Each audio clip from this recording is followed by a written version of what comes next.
today's video we're going to be talking about Diego Lopez versus Alexander Volkanovski. The biggest question we have is Volk washed? No. Volk is obviously coming off 2 KO losses in a row.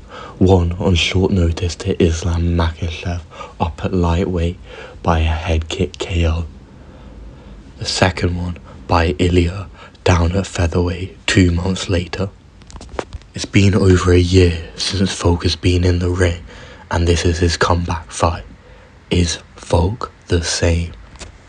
First, I want to talk about Volk versus Ilya. Contrary to popular belief, Volk was doing very well in the Ilya fight.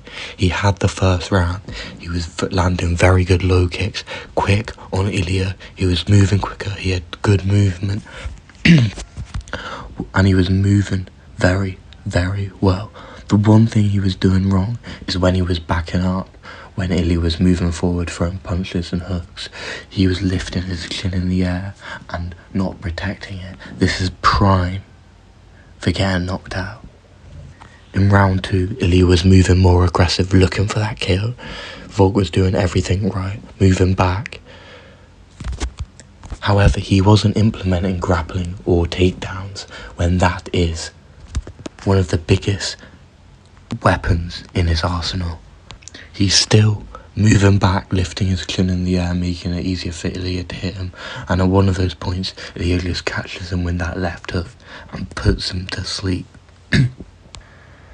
Next, I want to talk about Volk versus Yair, because this is where we see Volk implement the takedowns and the wrestling that he needs to in this Diego Lopez fight.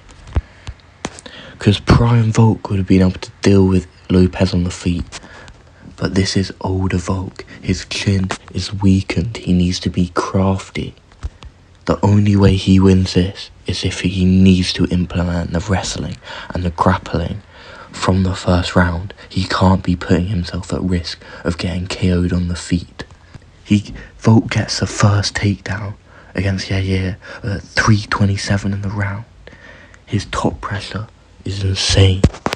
Yair works his way back up to his feet twice, but Volk puts him back down twice, using trips and other methods. This just shows that Volk's got the capability to take Lopez down and keep him there. It's the same in the second round, gets a takedown at the same time, keeping him there, using his ground and pound.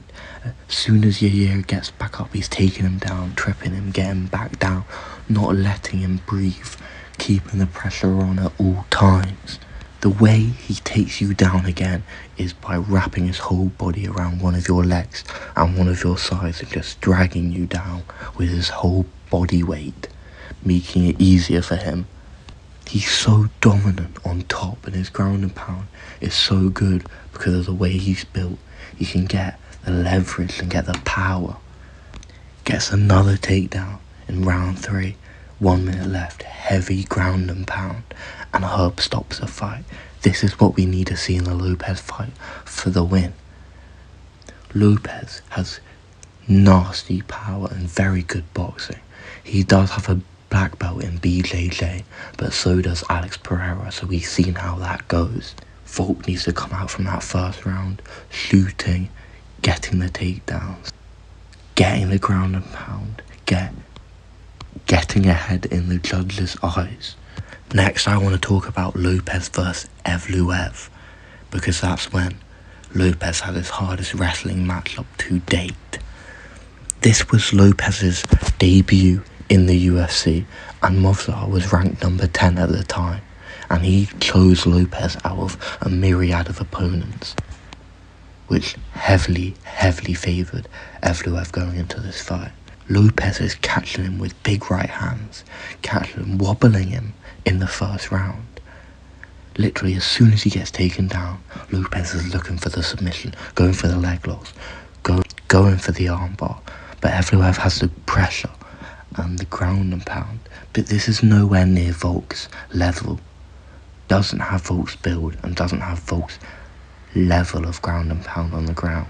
His technical wrestling is better, but he doesn't have the power, the finishing ability of Volk on the ground. Lopez is getting caught in the second round. The shots aren't doing too much to him, but he visibly looks tired. This is a problem because Lopez has never had a 5-round fight in his UFC career. This is his first 5-round fight. This is Volk's 10th plus 5-round fight. He's very, very experienced in this area. Movsar starts landing better with the ground and pound in round 2. Lopez starts stronger in round 2, but he's got visibly less power than in the previous rounds. And Evloev starts doing better on their feet. This means in the later round, it opens up Volkanovski for the striking, maybe even to get a TKO in the later rounds, when Lopez doesn't have the same power that he does at the start. But we've seen Lopez is very dangerous on his back, but he's getting gassed. Clearly getting gassed, going for all these submissions, landing all of these shots. At the end of the day, Volk's chin is not the same as it used to be. He can't just stay on the feet with Lopez and be letting Lopez get that chance to knock him out. He has to go out there from the first round, take him down, wrestle with him, and make sure, in the judge's eyes, Volk is doing more. The Yair fight proved that Volk can wrestle the whole fight if needed. This is what he needs to do against Lopez in the early rounds, to gas out Lopez and bring his power and the chance of getting knocked out down, so he can implement his striking in the later rounds to get those significant strikes over Lopez. It's clear that Lopez is good, very, very good off his back, but he's easy to take down with someone with Volk's level of wrestling. And with Volk's ground and pound, he could even be looking at a finish on the ground. Volk is more technical on the feet and he moves better than Lopez, but he doesn't have the same power and his chin is not what it used to be. He needs to take Lopez down, because Lopez will just walk him down, not stopping, taking everything that Volk throws just to try get that knockout. Volk is a very smart fighter, so he should be taking Lopez down from the first round. Taking him down, landing ground and pound into the third or the fourth, when Lopez is gassed. Just because he never had a 5-round fight in the UFC, and he's getting gassed in a 3-round fight. So how is he going to last a 5-round fight without getting gassed? He ain't. This gives Volk the opportunity to strike and do the cumulative damage on Lopez. But he doesn't even need to do this. He can just stay with the grappling and the wrestling and the ground and pound. Because Lopez is getting stung by Movsar. Volk's ground and pound is levels of